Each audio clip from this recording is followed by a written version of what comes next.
Ketiwasan. Ketiwasan.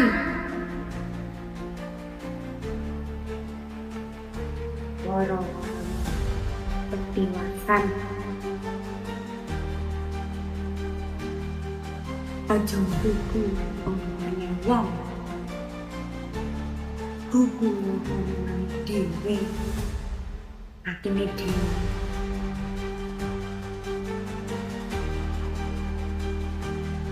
Ngomong kuwi paling gampang. Nek wis janji kuwi paling gampang. Nanging apa buktine? Buktine apa? Apa? Rusak. Rusak kabeh.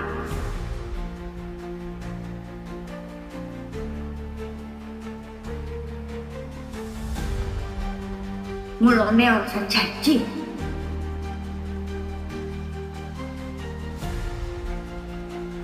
Janji kuwi abot.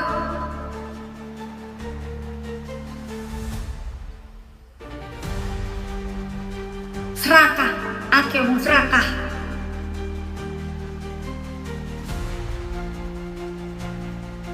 Janji, gede janji. Nyata nol. Enak kabeh. Kena.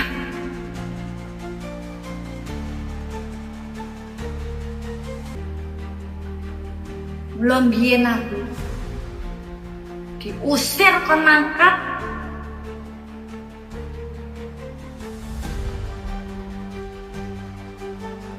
Tak tututi. Aku ngalah.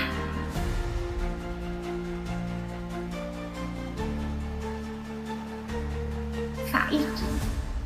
Endi? Iso. Apa iso? Rusak kabeh.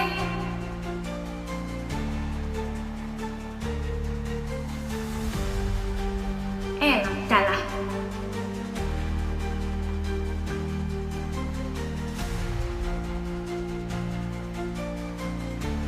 Wektune aku iki ape gegeran.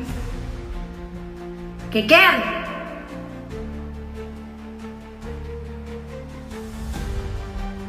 Aku arep nagih janjiku. Mulane iso kuwi. Sajane iso urip sauyunan. Tapi rusak. Akal pikirane rusak. Atine rusak.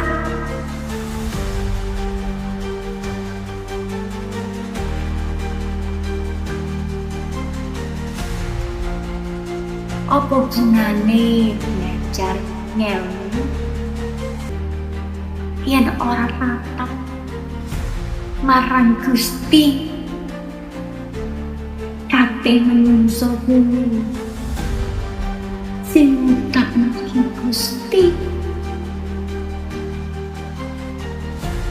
malah golek perkara iblis sing digoleki. Kabeh wong pengen sekti. Lawang iblis kuwi ya iso ngawujud. Tak goblok. Apa sing kowe kabeh nyakutu karo iblis? Golek apa? Golek koyo. Males kerja, golek koyo, embuh-embut dadi iso. Melah dalah menungso iki wis rusak ya. Iblis menang ya. Ya.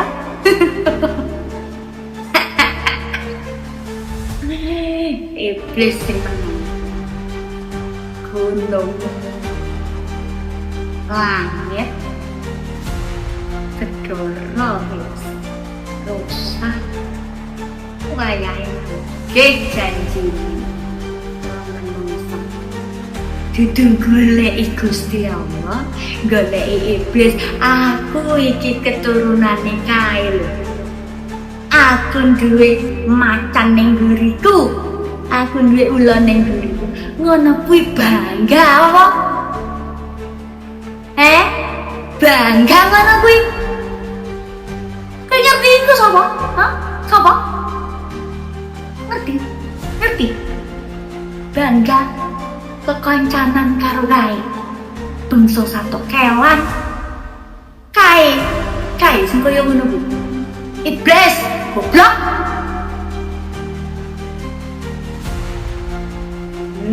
Gusti Allah tata goleki satu kewan makane menungso saiki rupane satu kewan kabeh. Gak enak sing apal ambek Gusti Allah sing nyiptakno manungsa. Bangsa yo aku dudu menungso. Aku ora tau dadi satu kewan.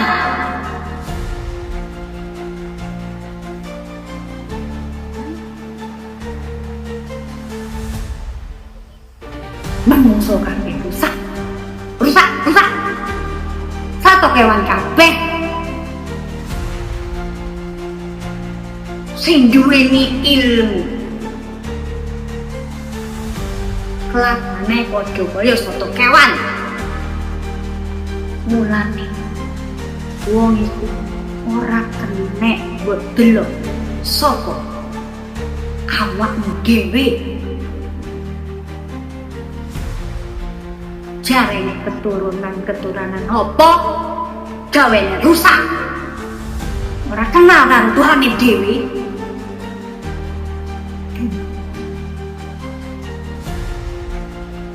Ngilmune salah kabeh mangkan wayahe sikilku tak jogno ning bumi. Wayahe aku nagih janji ora enek sing bisa dadi pantang kabeh.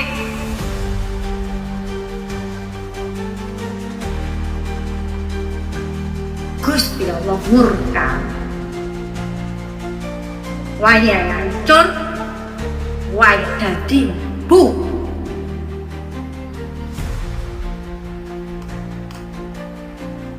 Tak gawa nani Jawa tak gawa nani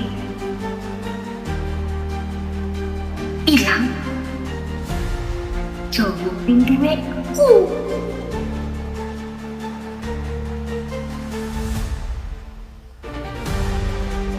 Enek sing ilang apa sing wis tak gejokno bakal ilang.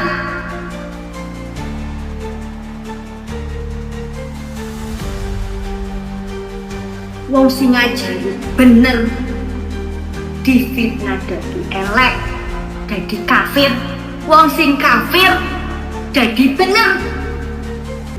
Mulane menungso kuwi kudu kenal dirine dhewe, awake dhewe, belajar saka awake dhewe.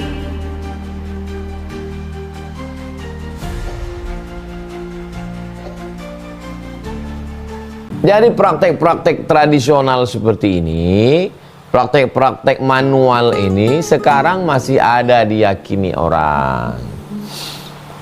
Melalui ramalan-ramalan, kelihatannya Anda ini sial ini.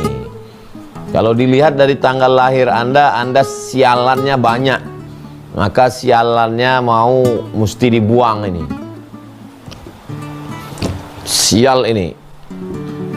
Kalau kita ketemu sama orang yang ngomong begitu ke kita, nggak usah pakai ayat Quran, nggak usah pakai hadis Nabi, nggak usah pakai kata Imam Syafi'i, kata Imam Hanafi, kata Imam Maliki, kata Imam Hambali, nggak usah. Terus pas ngomong dia sama kita, dia bilang, kalau dilihat-lihat ya dari tanggal lahir kamu ini sial ini. banyak membawa sial ini. Langsung tempeleng mukanya, lepak. Habis itu dia kan marah, habis itu marah dia. Kenapa kau tempeleng? Tanya. Kenapa kau tak tahu masa depanmu? Kau bisa meramal masa depanku kan? Kau bilang aku sial kan? Iya. Kenapa kau tak tahu aku akan menempeleng mukamu? Sedang nasib kau aja kau tak tahu. Bagaimana pula kau mau meramal nasib aku? Kasar dia, kasar kita. Jahil dia, balas juga dengan jahil. Jangan pakai ayat. Rasulullah mengajak, tak mempan, pak mukanya. Saya karena belum pernah aja jumpa orang meramal saya. Kalau diramalnya saya, kalau dibilangnya, kalau saya lihat ini Ustadz, kayaknya Ustadz banyak sialnya nih. 2 kali saya katakan, pak sekali. Kenapa kau tak tahu bahwa aku akan menempeleng kau? Hah? Jadi jangan mau dimasukkan orang ke dalam kotak. Dia sudah punya kotak ini kotak. Dimasukkannya kita bulat-bulat ke dalam kotak ini. Dihipnotisnya kita entah apalah kata dia. Jangan mau dimasukkan ke dalam kotak. Masukkan pula dia balik ke dalam kotak kita. Memang dia aja yang punya kotak. Kita pun punya kotak juga. Aku pun punya kotak. Kau pun bisa juga aku masukkan dalam kotakku. Bukan kau aja yang punya kotak. Itulah pentingnya kita berilmu, punya keyakinan, punya kepercayaan diri bahwa dalam Islam tidak ada yang namanya sial. Lalu kemudian setelah kita pahami ini, sial karena pohon kayu. Jangan ditanam pohon kayu ini, nanti akan mendatangkan sial. Sial karena burung. Jangan pergi kalau burung terbang ke sini, kalau terdengar suara burung, sial. Sial karena hari. Jangan begini, ini hari sial. Sial karena bulan. Jangan melakukan ini di bulan ini sial. Maka ketika Islam datang, dihilangkan ini semua. Tapi ada beberapa hadis, digabungkan beberapa hadis, lalu kalaupun ada sial itu, kata Nabi SAW, sial itu pada 3. Yang pertama al-mar'atu, perempuan. Yang kedua wadabbatu, hewan tunggangan. Yang ketiga al-manzilu, rumah. Loh, tadi katanya nggak ada sial, ini kok mah ada sial 3? Pahami dengan baik. Yang pertama al-mar'atu, perempuan yang sial. Maksud perempuan sial di situ adalah karena perbuatannya. Dia berselingkuh, dia minum khamar, dia pakai narkoba. Jadi sialnya itu karena perbuatannya. Kalau dia bertaubat, at-taibu minadz-dzambi kama la dzambalah. Orang yang bertaubat sama seperti orang yang tidak berdosa. Memang dia dulu jahat, Pak Ustadz, nakal, sekarang sudah taubat, sudah hijrah, berarti dia tidak sial. Yang kedua hewan tunggangan. Waktu itu mereka kan naik kuda. Dari 1000 kuda, ada satu yang kuda ini, kalau kita kuda liar, kalau kita naik jatuh kita. Itu jangan diperturutkan terus. Cari kuda yang kira-kira agak jinak, agak mudah diatur. Karena kalau diperturutkan juga, itu asyukmu. Memang dia susah dipotong aja. Kambing pun juga begitu, ada satu kambing yang nakal. Ayam pun kadang ada juga model begitu. Diusir, dihalau, masuk juga ke rumah. Ayam begini ini dipotong. Kemudian al-manzil. Kok bisa rumah itu katanya sial? Maksudnya rumah itu mungkin pada letak cahaya mataharinya. Bukan ada hubungan cahaya matahari dengan rezeki, bukan itu maksudnya. Ketika rumah ini menghadap cahaya matahari terbit pagi, betul waktu pagi itu panasnya sehat. Tapi waktu siang panas terik, sehingga di dalam rumah itu mereka tinggal di gurun pasir. Tidak ada kipas angin, tak ada AC, panas. Maka mestinya membuat rumah itu depannya ke utara. lalu kemudian belakangnya ke selatan, atau depannya ke selatan, belakangnya ke utara, bukan menghadap ke timur atau ke barat, karena itu akan melawan cahaya matahari. Nah, itu yang dimaksud. Jadi tidak ada unsur magis, tidak ada unsur gaib-gaib, karena kita sudah mengembalikan semuanya pada kuasa Allah. La tataharraku dzarratu illa biiznillah. Tidak ada sesuatu pun yang bergerak di atas muka bumi ini kecuali atas kuasa Allah Subhanahu wa ta'ala. Innama amruhu idza arada syai'an ayaqula lahu kun fayakun. Kalau Allah berkehendak, maka segala yang kau katakan tadi sial ini hilang semuanya atas kuasa Allah Subhanahu wa ta'ala. Berkat syafaat Nabi Muhammad sallallahu alaihi wasallam, berkat surat Al-Fatihah, berkat zikir-zikir, berkat surat berkat sedekah. Nah, ini jangan merasa ada unsur lain, i'tiqadu, suatu keyakinan, wusulil makruhi, ada sesuatu yang makruh, yang tidak disukai, yang tidak disenangi, ilaika, terjadi pada dirimu, bisa babin yattasilu bika, disebabkan oleh suatu sebab yang berkaitan denganmu. Nah, inilah tadi terkait dengan burung, pokok kayu, dengan nama, dengan bulan lahir, dengan tahun lahir, dengan astrologi, perbintangan, astronomi. Astrologi baik, ilmu falak tak masalah. Yang masalah ini adalah astronomi baik, tak salah. Yang salah ini astrologi, perbintangan. Kalau bintang Anda ini hari ini Anda sial, maka disebut dia dengan syirik. Syirik artinya syirik, la syarikalah, tidak ada sekutu bagi Allah Subhanahu wa taala. Sedangkan dia meyakini ada selain Allah. Kita umat Islam mengatakan la ilaha illallah, tiada Tuhan selain Allah Subhanahu wa taala. Nah, ini sudah kita bahas secara mendalam tentang asyu'mu ini, tentang sial. Jadi jangan lagi berkata, ini kayaknya aku sial nih gara-gara kemarin nabrak kucing ini. Habis nabrak kucing itu memang sial terus ini. Apa pula hubungan kucing sama takdir? Berarti bertambahlah Tuhan kau kucing. Samalah sama orang Mesir zaman jahiliyah, ada Tuhannya kucing. Coba tengok di dinding-dinding piramid Mesir ada gambar kucing. Film Mumi pun ada, mereka mengkeramatkan kucing. Dalam Islam semuanya makhluk, masih wallah, selain Allah itu adalah makhluk, tidak memberikan efek.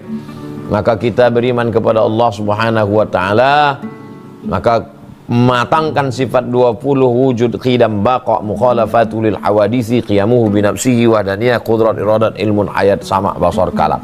Nah, ini tentang sial. Nah, setelah jelas tidak ada yang namanya sial dan sialan dalam Islam, lalu bagaimana kalau terjadi pada diri kita setelah bekerja di suatu tempat tidak nyaman, setelah pindah di suatu rumah, apakah tempat kerja itu sial atau rumah itu sial, atau kalau dia menikah suaminya itu sial atau istrinya itu sial?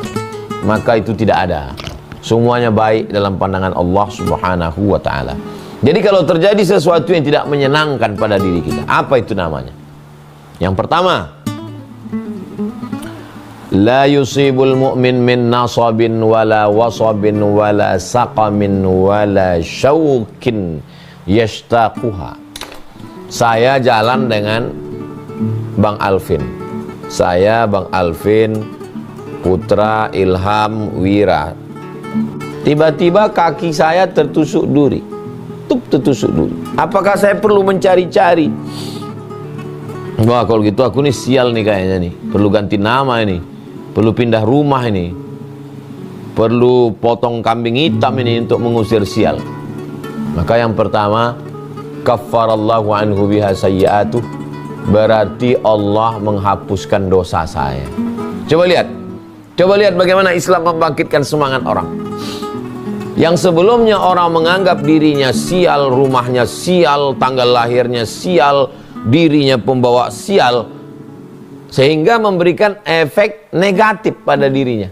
Maka Islam datang, tidak ada itu yang namanya sial. Hari lahirmu baik, bulan lahirmu baik, namamu baik, rumahmu baik, tempat tinggalmu baik, bapakmu baik, ibumu baik, karena kau adalah makhluk yang diciptakan Allah.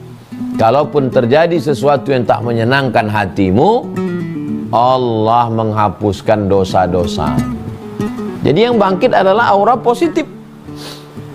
Enggak ada lalu kemudian menyalahkan diri sendiri, lalu kemudian bawaannya murung, lama-lama stres, anxiety, depresi, mengaku konsultasi sama psikiater, dikena penyakit ini, bipolar, hantu belau, segala macam.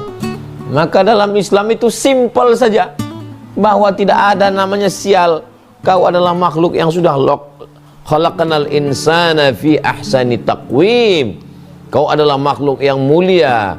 Karramna bani adama ala katsirin minal khalqi. Engkau adalah orang yang baik. Engkau lebih mulia daripada malaikat kalau engkau beriman kepada Allah, menjaga matamu, menjaga telingamu, menjaga hatimu, menjaga pikiranmu. Hilangkan semua yang namanya negatif, berpikir positif. Berarti Allah menghapuskan dosa saya. Alhamdulillah, Allah menghapuskan dosa saya. Kau ku tengok sakit-sakitan, nampaknya sial kau ini. Pertama, rumah kau sial, kucing yang kau pelihara sial, tanggal lahirmu sial, bulan lahirmu sial, lakimu sial, binimu sial. Itu anak kau yang lahir terakhir itu tuh agak bawa sial itu. Negatif semua. Melihat anak, melihat istri, melihat rumah, melihat sial semua. Tapi begitu Islam datang, nggak ada tuh yang namanya sial-sialan. Semuanya baik. Kalaupun kau sakit, Allah ingin menghapuskan dosa-dosamu. Itu poin yang pertama. Poin yang kedua, ketika hidup merasa sial, kenapa apes terus ya? Kenapa begini terus ya? Maka sesungguhnya Allah Subhanahu wa ta'ala mau kasih pahala. Mau kasih pahala. Pahala itu kan dengan sholat duha Pak Ustadz, sholat tahajud Pak Ustadz, zikir, baca Quran. Betul, itu pahala. Tapi itu namanya pahala badan. Tegak, ruku, i'tidal, sujud, itu namanya pahala badan. Pahala itu kan baca Quran Pak Ustadz, itu namanya pahala lisan. Bismillahirrahmanirrahim, pahala lisan. Subhanallah, subhanallah, alhamdulillah, alhamdulillah, Allahu akbar, subhanallah bihamdihi, subhanallahil azim. Itu namanya pahala lisan. Yang namanya pahala itu kan Pak Ustadz, bangun masjid, bangun pondok pesantren, bangun kelas, bangun asrama, itu namanya pahala harta. Terus kalau kita jalan kaki tertusuk, tiba-tiba melayang batu dari atas kepala kita kena, tiba-tiba kita sakit, pahala apa? Pahala sabar. Itulah dia pahala sabar.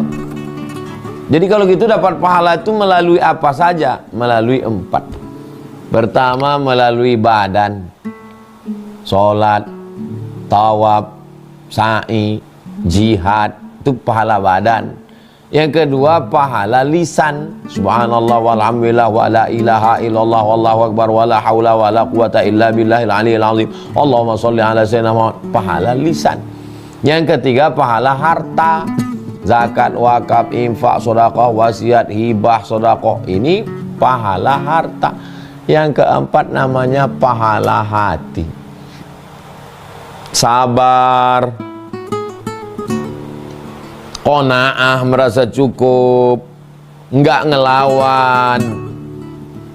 Inilah pahala hati.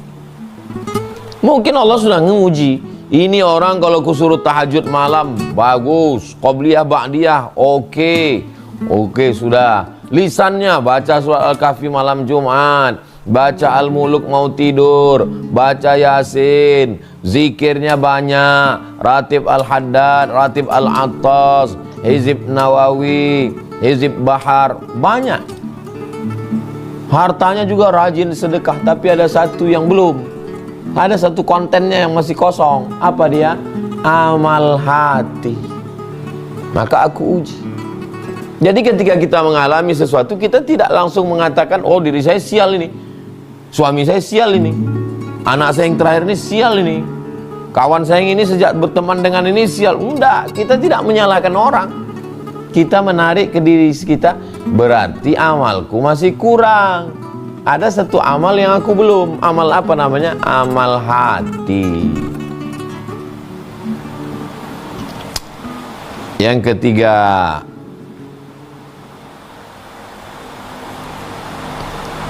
ketiga, adalah Allah mau mengangkat kita ke derajat level makom tertinggi. Ya ayyatuhan nafsul mutmainnah, wahai orang yang jiwanya sudah mutmainnah, tenang, irji'i ila rabbiki radiyatan mardiyah, kembalilah engkau kepada Allah radiyah. Inilah maqam yang tinggi, radiyatan mardiyah. Radiyah ridho, mardiyah diridhoi. Lebih dulu diridhoi atau ridho? Lihat bunyi ayatnya. Irji'i ila rabbiki radiyatan mardiyah. Kamu dulu ridho, kamu dulu ridho, baru Allah menjadikan kamu ridho. Berusaha untuk ridho, berarti kita sedang naik level. Coba lihat sebelum hijrah dengan setelah hijrah. Coba perhatikan sebelum Islam dengan setelah Islam. Sebelum Islam merasa diri sialan, anak paling sialan, suami sialan, tanggal lahir sialan, tahun lahir sialan, keluarga sialan, generasi sialan, menyalahkan orang lain, menyalahkan diri. Tapi begitu Islam datang, ujiannya tetap datang, tapi dia mengatakan, mungkin Allah mau jadikan saya ridho, maka saya mesti ridho duluan. Saya ridho duluan, saya bayar dulu DP-nya, baru nanti Allah ridho. Jadi Islam ini memberikan aura positif, membangkitkan semangat. Orang bayangkan kalau tidak datang Islam zaman jahiliyah dulu, bangun pagi menggantungkan nasib pada burung, menggantungkan nasib pada pohon kayu, menggantungkan nasib pada arah terbang, menggantungkan nasib pada suara burung, menggantungkan nasib pada orang. Setelah Islam datang, iyyaka na'budu wa iyyaka nasta'in. Kuat, jiwanya itu kuat. Orang kalau jiwanya lemah, dia akan bergantung walaupun kepada rumput lapuk. Orang kalau sudah hanyut di sungai, dia akan menarik semua rumput yang lapuk pun dia tarik juga. Orang kalau tidak berpegang kepada Allah, dia akan berpegang kepada selain Allah. Nampak ada kambing yang aneh kakinya 3 disembah, nampak ada anjing kepalanya bercabang disembah, nampak ada pohon kayu agak aneh dikit disembah, nampak orang agak aneh dikit dari penampilannya, dari ngomongnya disembah. Kenapa? Kenapa ada ketertarikan untuk menyembah makhluk? Karena tidak mengagungkan Allah. Maka setelah Islam datang, la ilaha illallah, tidak ada satupun yang layak untuk disembah kecuali Allah. Kayu, batu, lembu, hantu, kuku, tidak ada satupun yang layak disembah. Mentauhidkan, memurnikan tauhid kepada Allah Subhanahu wa taala. Allahu akbar. Inna salati wa nusuki wa mahyaya wa mamati lillah wajjahtu wajhiya alladzi fatara as-samawati wal arda hanifan musliman wa ana minal musyrikin. At-tahiyatul mubarakatus salawatut thayyibatu lillah. Mau berangkat bisnis, kerja, mau agreement, tanda tangan, tak lagi percaya kepada bunyi cicak, bunyi tokek, bunyi burung. Bismillahi tawakkaltu ala Allah wa atasamtu billah la haula wa la quwata illa billah. Dari semua ini ada satu hal yang mungkin Ratu sangat takutin, yang selama ini masih Ratu simpan, yang belum diomongin. Apa ya? Karena kayak bebannya berat banget, Ratu.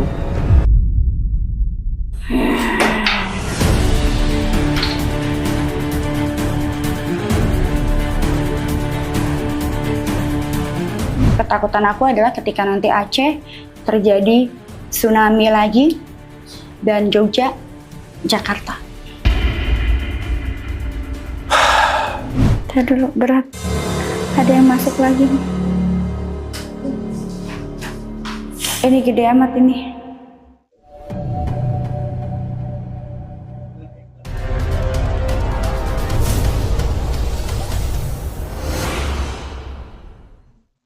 Oke, tadi Ratu juga menyebutkan, bahkan secara pada saat kita lagi off air tadi ya, Ratu menyebutkan Bogor.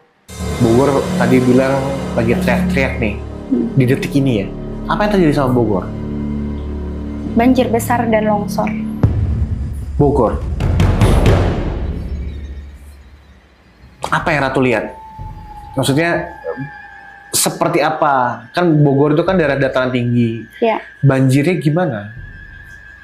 Genangan air, banjir bandang, dan juga angin kencang. Apakah ini akan berdampak ke Jakarta juga? Iya. Apakah Jakarta akan mengalami bencana alam yang semasif di Sumatera? Tidak. Tidak. Tapi terendam. Banjir. Oke. Ada nggak sih cara benar-benar untuk, kan tadi kan Ratu bilang kalau kita harus menjaga alam segala macam di situasi seperti ini nih, supaya Sumatera tidak lanjut bencananya, ada nggak sih yang harus dilakukan gitu? Istighosah. Istighosah.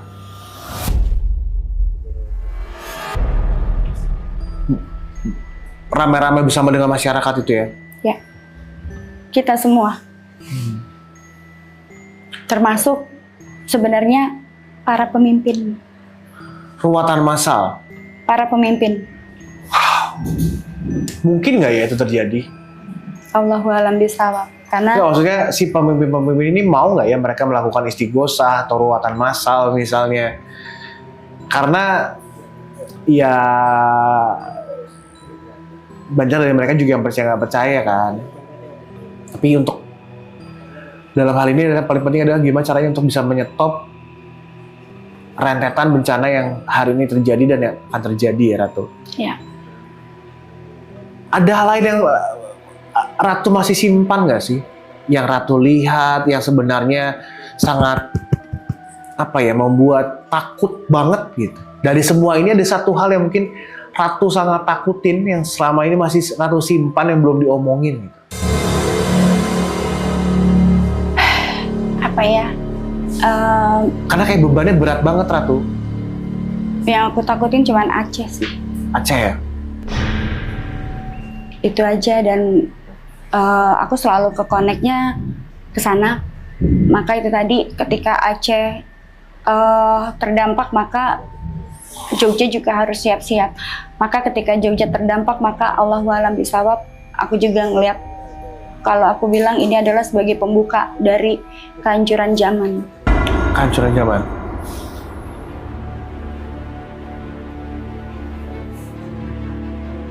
Wow.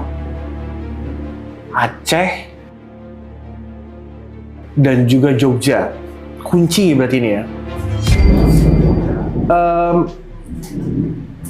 Ratu takut gak sih?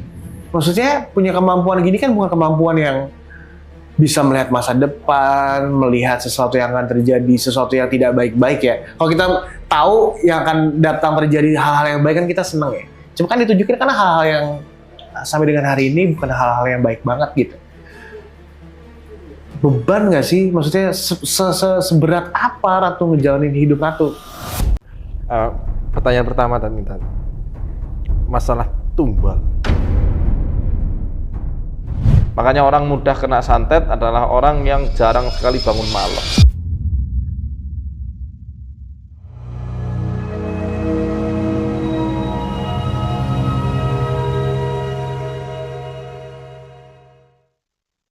Assalamualaikum warahmatullahi wabarakatuh. Kembali lagi bersama saya Tarmidi dan Muhammad Faizar.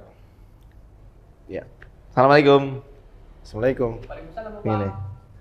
Di segmen ini Rook Question, seperti biasa kita akan membahas tentang dunia ruqyah dan dunia jin.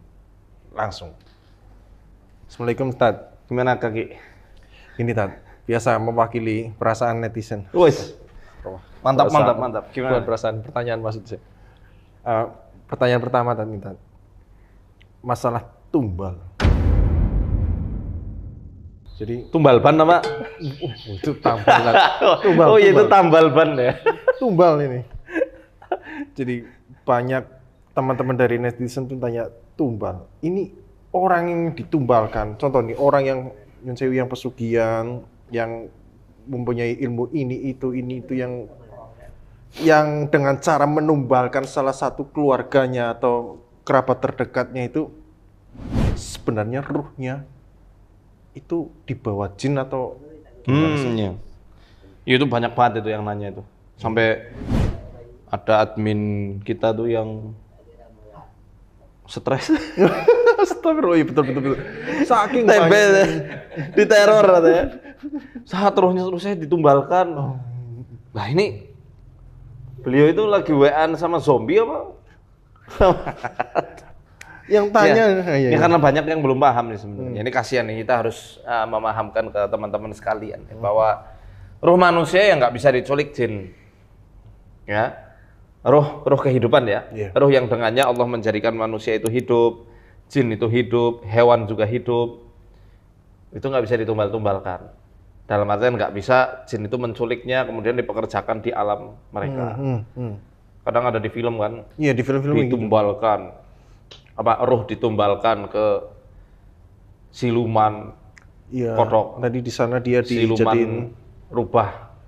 Iya, di sana katanya dijadiin pembantunya lah. Nah, itu kan banyak di film-film ya. Iya. Nah, kemudian netizen ngelihat, wah tuh kan Iya, jadi pembantu itu kasihan. rohnya kasihan ini dijadiin budak di alam jin.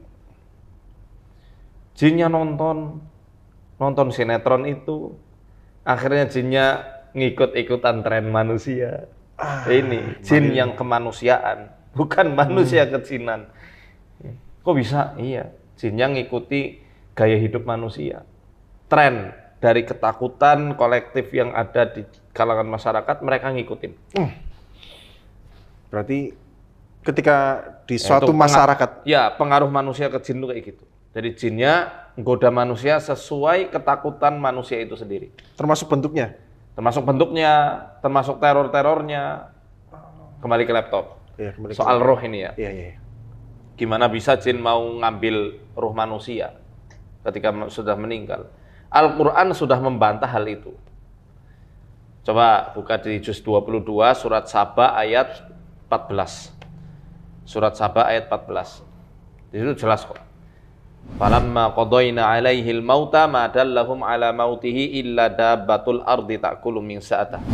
Ketika kami telah tetapkan kematian untuk Nabi Sulaiman, ya, maka para jin yang bekerja untuk Nabi Sulaiman itu nggak mengetahui Nabi Sulaiman lagi dicabut ruhnya, nggak mengetahui ternyata Nabi Sulaiman sudah meninggal, kecuali tatkala tongkatnya sudah digrogotin rayap.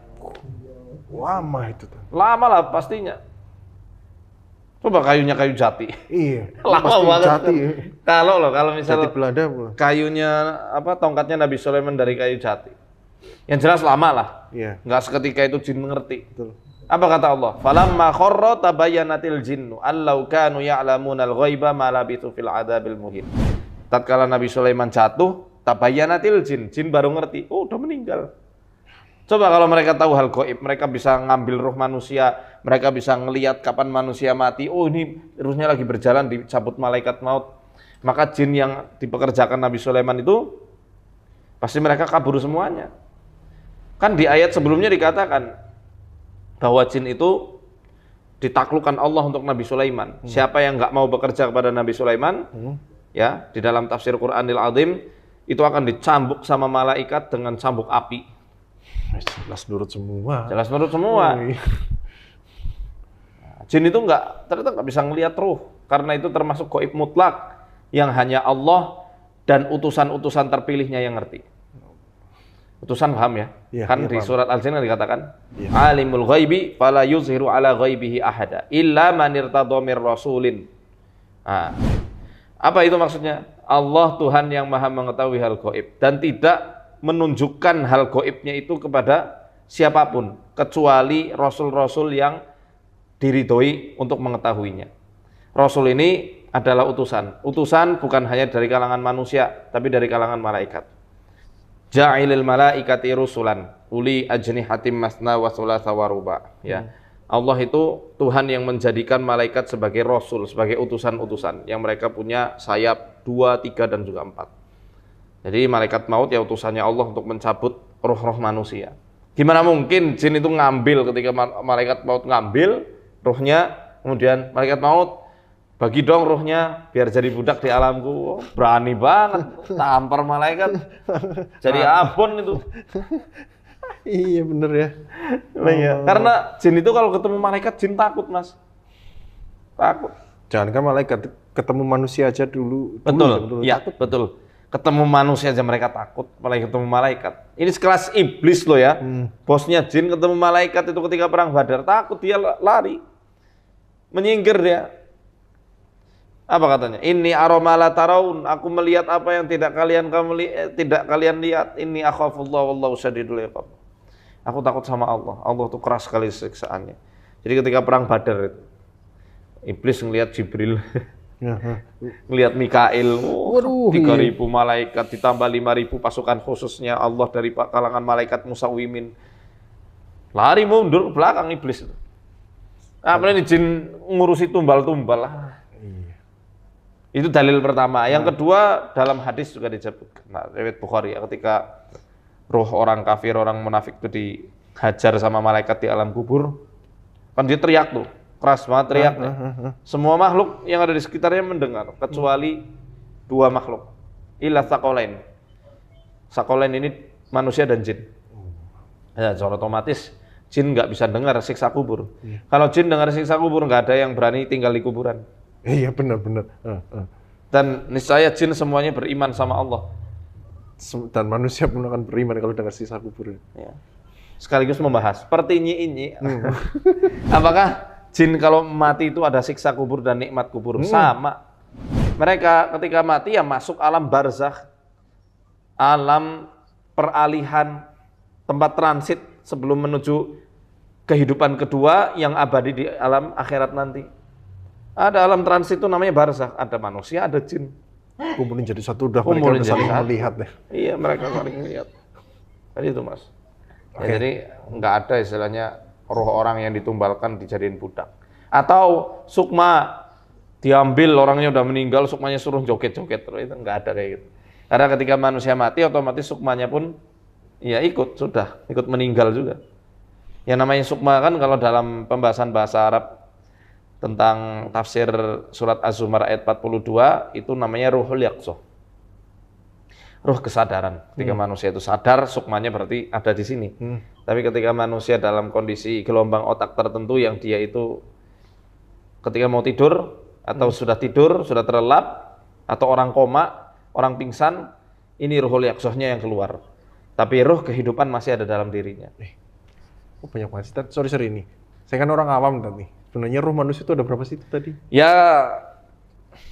berdasarkan pendapat dari Al-Aiz bin Abdissalam, menjelaskan surat Az-Zumar ayat 42. Surat Zumar ayat 42 apa sih? Nah, nanti buka aja Qur'annya. Di situ yang jelas Allah menjelaskan bahwa antara ruh orang yang sudah meninggal dengan sukma orang yang masih hidup, dia bisa bertemu di alam mimpi. Ya, hanya saja ruh orang yang sudah meninggal Allah tahan, nggak bisa balik ke dunia. Apalagi kalau meninggalnya udah lama, gimana mau balik? Jasadnya udah rata dengan tanah. Tapi bagi orang yang masih hidup, ruhnya dikembalikan lagi sama Allah. Maka dalam Al-Quran kadang-kadang tidur itu disifati dengan wafat. Makanya ada ungkapan bahwa tidur adalah saudara dari kematian. Paham ya? Iya. Ya, jadi di situ Al-Aziz bin Abdus Salam mengatakan ruh manusia itu ada dua itu. Dan ada dalil yang sahih mengenai hal ini adalah doa Rasulullah SAW ketika bangun tidur. Alhamdulillahilladzi radda alayya ruhi wa afani fi jasadi, dan seterusnya. Segala puji bagi Allah yang telah mengembalikan ruhku ke jasadku dan menyehatkan tubuhku. Ini menandakan bahwa ketika orang tidur rohnya keluar. Tapi kan bukan roh kehidupan, melainkan roh kesadaran. Ya, istilahnya kalau orang Jawa sukma, makanya ada ilmu raga sukma. Nah, sukma ini yang biasa dimainin sama jin.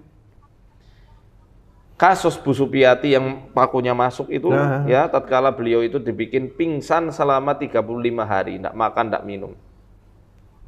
Nggak masuk akal ya, memang kalau masuk akal ya. Nggak semua di dunia ini harus masuk logika manusia. Ketika baru bangun, muncul paku-paku. Nah, pakunya itu dimasukkan sama jin ketika Bu Supiati itu dalam keadaan tidak sadar. Makanya orang mudah kena santet adalah orang yang jarang sekali bangun malam. Tidurnya, akhirnya bangunnya kesiangan. Itu mudah banget disantet orang. Kenapa? Sukmanya sering melayang, mudah itu digoda, dimainin sama setan, dimasukin energi-energi. Misalnya jin itu kalau ngambil sesuatu, misal gelasnya ini diambil sama jin, ini hilang dari dimensi kita. Dia rubah wallahu a'lam dengan, ya gimana ngerubahnya saya nggak tahu. Yang jelas dari energi tertentu yang dimasukkan, ini dia jadi halus, kemudian dimasukkan kepada tubuh, sukma tadi itu, ruhul yaqsoh tadi itu, ketika manusia sering tidur. Nih buat kalian nih, jangan sering tidur. Kerennya leluhur kita di Jawa, untuk orang yang kena kasus santet dan lain-lainnya, itu dianjurkan untuk tidak tidur gasik, tidak tidur cepat-cepat. Melainkan habis jam 12 malam dia boleh tidur. Tapi kita ngikuti sunnahnya Rasul, setelah Isya tidur, walau mungkin jam 2 jam, 2 jam lah ya. Atau mungkin tidur sampai sepertiga malam, ini yang utama, seperti yang dilakukan Rasulullah. Habis itu bangun, sholat malam, ini juga bagus. Ya karena kalau ruhul yaqsoh ini balik lagi, manusia sadar, jin kesusahan buat goda. Intinya jangan ngebo kalau tidur ya. Jangan ngebangkong. Jangan ngebo banget lah, agak sedikit sadar diri lah. Itu jinnya, aduh, ampun, barbar banget. Kita lanjut ke pertanyaan tentang ruqyah aja ya. Tentang ruqyah ya. Jin cukup sekian dulu ya. Boleh. Tentang ruqyah. Tadi pertanyaannya apa, Mas? Tadi mau nitip apa? Kalau kita jadi peruqyah, itu kan ada yang masih takut nih. Iya. Nah itu kira-kira kalau kita ngeruqyah pasien yang gangguannya termasuk parah, ngefek nggak sih ke lingkungan sekitar di keluarga kita? Ya, soal itu nggak dipungkiri. Memang kadang ada efek. Apalagi bagi yang masih punya anak kecil. Ya, efeknya itu kadang-kadang ke anak-anak juga. Tapi hal ini jangan menyurutkan langkah jihad kita. Kita nggak ngeruqyah pun diserang setan. Betul. Mau pilih jadi pecundang atau jadi pejuang. Pejuang, ayo bangkit terus minta sama Allah untuk kesembuhan diri kita sendiri, perlindungan diri kita, keluarga kita, dan juga membantu saudara-saudari kita yang diganggu setan dengan cara ruqyah syariah itu. Dengan cara ruqyah sesuai sunnahnya Rasulullah. Nah, kalau misalnya Anda pernah jadi peruqyah kemudian mundur gara-gara takut serangan balik, aduh, Anda nggak ngeruqyah aja udah diserang kok. Itu setan udah menang 3 langkah. Jadi maju kena, mundur kena. Iya. Apa kurang yakin janji Allah? Intan surullaha yansurkum wa yutsabbit aqdamakum. Kalau kamu nolong agama Allah, ya, Allah akan nolong kamu dan mengokohkan pijakan kita, Pijakan. pendirian kita. Ya, jadi ada beberapa solusi yang saya dapatkan dari syekh saya. Di antaranya ketika habis ruqyah, mandi dulu, baru habis itu kembul sama keluarga. Kembul itu apa? Berkumpul, Nah, boleh berkumpul, menemui, ya. boleh menemui Bareng-bareng keluarga, sama bareng-bareng. Mandi, keramas. Jadi sama kayak ketika pas kita lagi habis ke makam gitu ya Teteh? Iya nggak sih?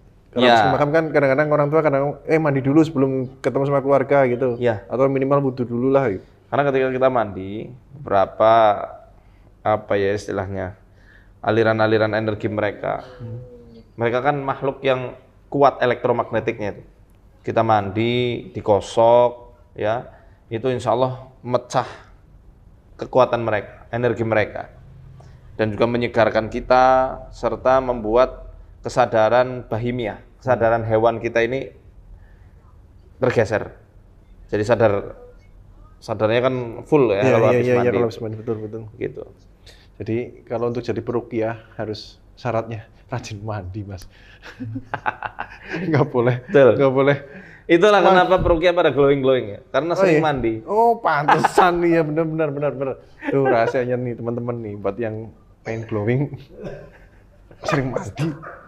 Ada pertanyaan dari netizen. Kalau kena gangguan, Gangguan apa nih?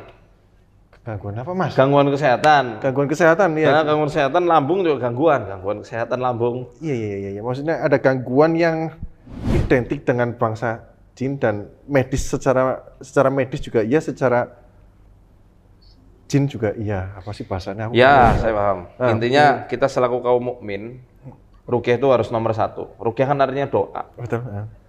Bacakan aja. Ya, bacakan, pegang daerah yang sakit. Bismillah. Baca 3 kali saja. A'udzu billahi, atau dalam riwayat lain dikatakan a'udzu bi'izzatillahi. Terserah mau pakai yang mana ya.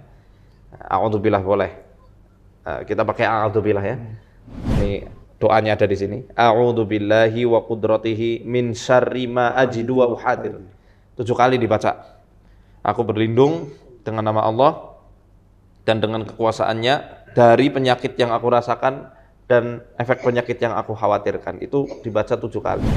Sambil diruqyah seperti itu, sambil bawa ke rumah sakit. Kan enggak masalah. Iya. Iya kan? Yang dimaksud kita mendahulukan ruqyah itu bukan datang ke peruqyah. Ruqyah sendiri. Kita semua bisa meruqyah diri kita sendiri. Hanya kalau misal gangguannya berat, boleh tanya ke ahlinya. Datang ke ustadz yang ahli ruqyah misalnya. Boleh. Tapi kalau misalnya gangguan-gangguan yang bisa ditangani sendiri, tangani sendiri aja, ngapain ke peruqyah. Iya, kayak contohnya. Sambil datang ke medis, ya ke UGD misalnya, atau Iya, ke terapis lainnya yang membantu proses penyembuhan. Satu lagi nih, kan adalah pasien yang dia diruqyah gitu, tapi qadarullah tuh nggak sembuh, padahal dia udah diruqyah terus-terusan. Itu kan hanya diruqyah, nggak hanya dalam pasien ruqyah saja. Pasien-pasien lain juga banyak yang kayak gitu. Pasien yang medis. Ya, yang medis pun ada, yang misalnya metode terapi yang lain juga ada. Karena semuanya itu Rafiq. Kita ini Rafiq. Kita ini adalah teman yang menemani perjalanan kesembuhan, bukan yang menyembuhkan. Iya. Ini inti tauhidnya ini harus diperbaiki. Datang ke peruqyah, datang ke dokter, datang ke ahli bekam, ahli akupuntur atau terapis lainnya. Kita semua hanya orang yang mengikhtiarkan, bukan yang menyembuhkan. Kok belum sembuh-sembuh? Anda beruntung. Kenapa? Karena nanti ketika di hari kebangkitan, Anda akan dibangkitkan dalam dosa-dosa yang sudah berguguran di dunia ini. Karena apa? Penyakit yang memang Allah izinkan sembuhnya lama. Karena Allah sayang sama Anda. Allah sangat cinta dengan Anda. Dan mungkin selama sekian tahun Anda jarang bermunajat. Tapi ketika sakit, munajatnya, doanya sangat syahdu, sangat romantis sama Allah. Dan Allah sangat menyukainya. Makanya Allah uji ini ya dengan waktu yang agak panjang supaya Anda sadar bahwa makhluk tidak bisa diharapkan. Harapan Anda hanya harus kepada Allah Ta'ala, bukan ke siapapun termasuk peruqyah. Ini poin penting. Ini pelajaran tauhid. Ya, tauhid bukan soal jimat saja. Bukan soal meminta tolong sama jin itu dilarang. Bukan hanya itu. Bukan hanya pergi ke dukun itu dilarang. Tetapi pergi ke peruqyah, pergi ke dokter, pergi ke siapapun yang menjadi perantara, kemudian menggantungkan harapan Anda sepenuhnya ke orang-orang ini, itu bisa menjadi syirik kecil di dalam hati. Karena tidak mengesahkan Allah. Ya, tauhid maknanya luas kan? Kapan-kapan kita bahas Ini pelajaran yang penting lebih ya, dalam untuk kita semuanya. tentang ketauhidan bersama Ustadz Muhammad Faizar. Mantap. Oke, teman-teman, untuk kali ini kita cukupkan sampai sekian. Kita berdua udah capek, lapar. Kita mau pamit dulu. Sampai ketemu di episode selanjutnya. Jangan lupa nanti teman-teman yang ada pertanyaan, tulis di kolom komentar. Nanti insya Allah tim kami akan akan mempertanyakan apa bahasanya? Akan tanya ke Ustadz. Akan mengumpulkan pertanyaan. Akan mengumpulkan pertanyaan dan akan kami tanyakan ke Ustadz Faizar. Kita bahas sharing di sini ya. Iya, dan kita akan bahas, kita sharing tuntas habis di sini, insya Allah. Begitu? Terima kasih. Saya Tarmidi. Dan saya Muhammad Faizar, pamit undur diri. Assalamualaikum warahmatullahi wabarakatuh. Assalamualaikum. Selama ribuan tahun, bangsa Yahudi menanti tanda besar sebelum datangnya Sang Mesias. Dan kini, dunia menatap ke arah Yerusalem ketika seekor sapi merah, hewan suci yang disebut dalam kitab Bilangan, diklaim telah ditemukan. Apakah ini hanya kebetulan? Ataukah benar-benar pertanda bahwa Mesias segera datang dan bait suci ketiga akan dibangun kembali? Assalamualaikum warahmatullahi wabarakatuh. Selamat berjumpa kembali dengan channel kami Galur Ulib, di mana channel kami akan membahas seputar kiamat dan kisah Islami. Terus dukung channel kami dengan like, subscribe, komen, dan bagikan agar channel kami terus berkembang. Dan semoga kebaikan saudaraku dibalas oleh Allah Subhanahu wa Ta'ala dengan kesehatan, kemudahan, dan rezeki yang berlimpah. Selain itu, marilah kita bersolawat kepada junjungan kita, Nabi besar Muhammad Sallallahu Alaihi Wasallam. Semoga kelak kita mendapatkan syafaatnya. Amin ya Rabbal Alamin. Mari kita mulai bahasannya.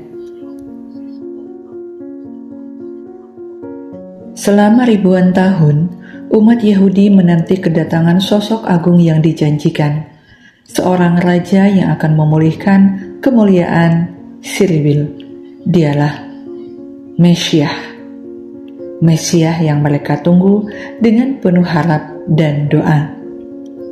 Dalam kitab-kitab suci mereka tertulis bahwa Mesias akan datang dari keturunan Raja Daud, yaitu seorang manusia pilihan yang diurapi Tuhan untuk membawa perdamaian ke seluruh bumi. Namun, sebelum itu terjadi, dunia akan melewati masa penderitaan besar, masa yang mereka sebut Hevlei Mesias, sakitnya dunia sebelum kelahiran Sang Penyelamat. Dalam keyakinan Yahudi, Mesias bukan sosok ilahi seperti dalam pandangan kaum Kristiani, melainkan manusia keturunan Raja Daud yang diutus oleh Tuhan untuk memuliakan kerajaan Sirwil, membangun kembali bait suci ketiga di Yerusalem, membawa kedamaian dunia, dan menegakkan hukum Tuhan di seluruh bumi. Mereka yakin bahwa kedatangannya akan menjadi puncak dari penantian ribuan tahun, dan tanda-tandanya sudah disebutkan dalam Talmud dan kitab nabi-nabi seperti Yesaya, Yeremia, Yehezkiel, dan Zakaria. Setiap hari, di hadapan tembok yang mereka sebut suci, doa yang sama terucap. Baruch haba besem Adonai, diberkatilah dia yang datang dalam nama Tuhan. Dalam setiap sabat, Mereka menyambutnya dengan harapan, karena bagi mereka Sabat adalah bayangan masa damai mesianik. Doa mereka tidak hanya menanti, tapi juga menyiapkan hati agar ketika Mesias datang, mereka sudah layak untuk menyambutnya. Setiap hari Jumat sore atau menjelang Sabat, mereka mendoakan kedatangan Mesias karena Sabat melambangkan masa damai mesianik. Dalam doa Amidah atau doa harian Yahudi, terdapat bagian khusus yang memohon, "Semoga tunas Daud hambamu cepat tumbuh dan engkau angkat panjinya untuk keselamatan."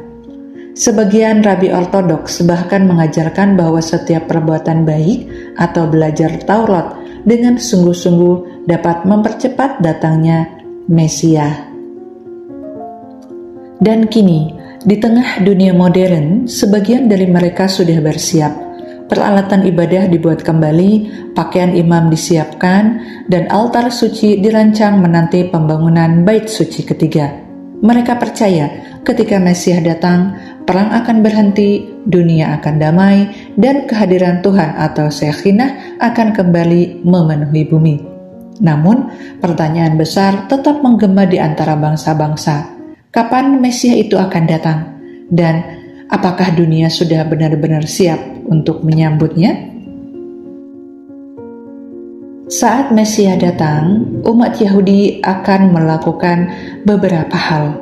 Di antaranya, 1. Bertobat dan berdoa. Teshuvah atau pertobatan besar-besaran agar layak menyambut Raja yang diurapi Tuhan. 2. Menyambutnya sebagai Raja, yaitu dengan nyanyian mazmur dan doa seperti Baruch haba Beshem Adonai, diberkatilah dia yang datang dalam nama Tuhan. 3. Mengadakan perayaan besar di Yerusalem, terutama jika bait suci ketiga telah berdiri. 4. Bangsa-bangsa diundang ke Yerusalem, sebab Mesias dianggap akan membawa seluruh dunia di bawah hukum damai Tuhan. 5. Mengakhiri perang dan penindasan. Umat Yahudi percaya Mesias akan membawa era Shalom atau perdamaian universal. Mesias diyakini akan membangun kembali bait suci di Yerusalem, memulihkan ibadah korban, dan menyatukan kembali suku-suku Siliwil yang tercerai-berai. Karena itu, sebagian kelompok Yahudi di Siliwil kini menyiapkan pakaian imam, bejana, dan benda suci untuk digunakan bila Mesias datang.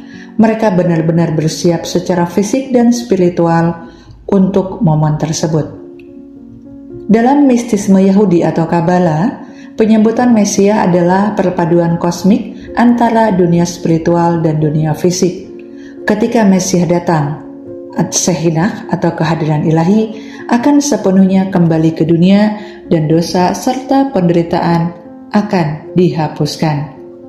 Bagi Yahudi, menyambut Mesias bukan sekedar menunggu seseorang datang, tapi sebuah proses panjang penyiapan diri, baik rohani, moral, dan kebangsaan. Mereka percaya ketika manusia siap, Mesias akan datang, dan kedatangannya akan mengubah dunia menjadi tempat yang penuh damai, adil, dan suci. Mengapa sapi merah penting bagi kedatangan Mesias? Di tanah Yerusalem, sebuah legenda kuno kembali hidup. Sebuah ritual purba yang sudah ribuan tahun tak dilakukan. Dan bagi umat Yahudi, ritual itu bukan sekedar upacara, melainkan tanda paling suci bahwa Mesias sudah dekat. Semuanya berawal dari seekor sapi berwarna merah.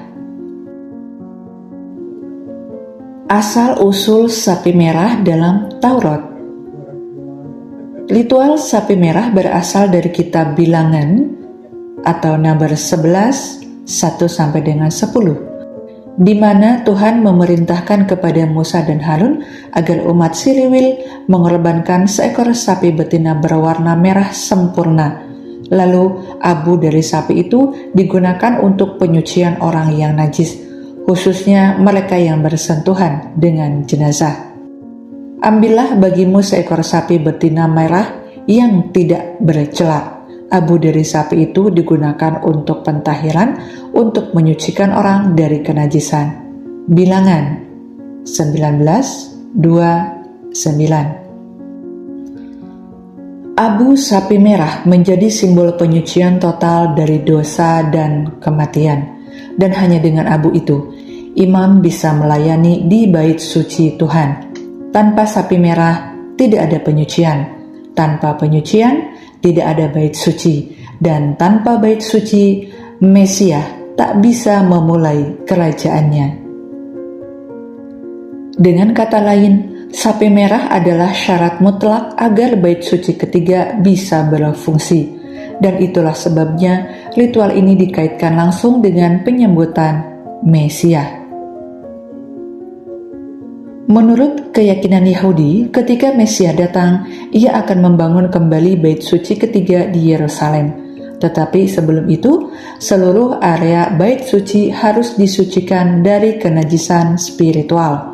Untuk melakukannya, mereka membutuhkan abu sapi merah murni yang belum pernah digunakan sebelumnya. Tanpa sapi merah, Mesias tidak dapat memulai pelayanan di bait suci. Karena itu, kemunculan sapi merah dianggap pertanda zaman mesianik semakin dekat. Persyaratan sapi merah atau parah adumah. Dalam hukum Taurat dan Talmud, sapi merah harus memenuhi syarat yang sangat ketat, yaitu 1. Berwarna merah sempurna, bahkan 2 helai rambut non-merah bisa membatalkan. 2. Belum pernah dipakai bekerja, artinya tidak boleh menarik beban atau dipasangi kuk. 3. Tanpa cacat fisik sedikit pun. Jadi jika ditemukan 1 ekor yang sempurna, itu dianggap mukjizat besar karena sangat langka. Talmud mencatat bahwa sejak zaman Nabi Musa hingga masa kehancuran bait suci kedua, hanya 9 ekor sapi merah yang pernah dikorbankan. Tradisi Rabi menyebut yang ke-10 akan dipersiapkan oleh Mesias sendiri. Artinya, sapi merah berikutnya akan muncul menjelang kedatangan Mesias.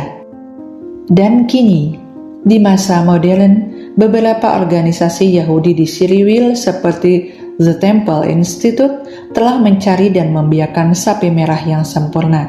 Mereka percaya bila seekor sapi merah murni ditemukan, maka ritual penyucian dapat dilakukan kembali dan bait suci ketiga dapat segera dibangun.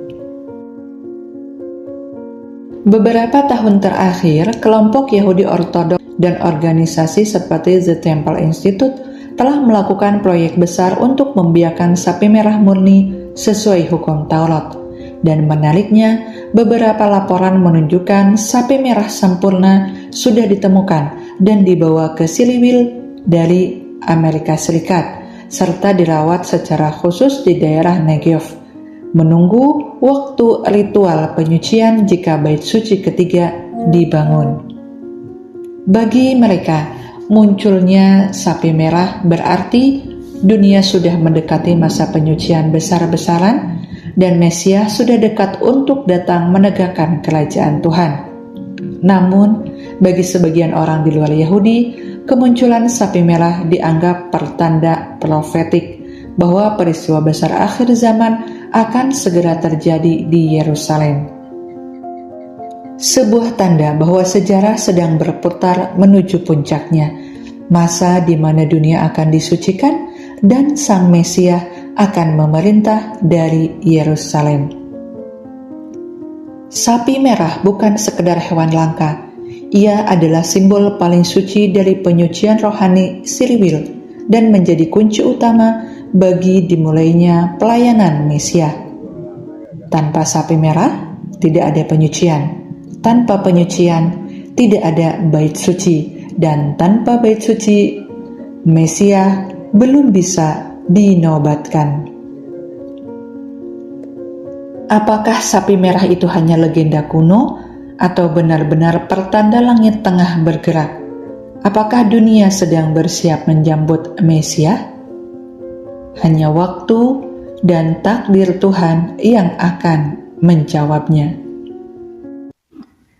Demikianlah bahasan pada kali ini. Semoga apa yang kami sampaikan bermanfaat dan menambah pengetahuan bagi kita semua. Terima kasih banyak atas waktunya. Sampai jumpa kembali dengan bahasan berikutnya. Assalamualaikum warahmatullahi wabarakatuh.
daftar online. Nah, ini gawe rekening baru. So, online.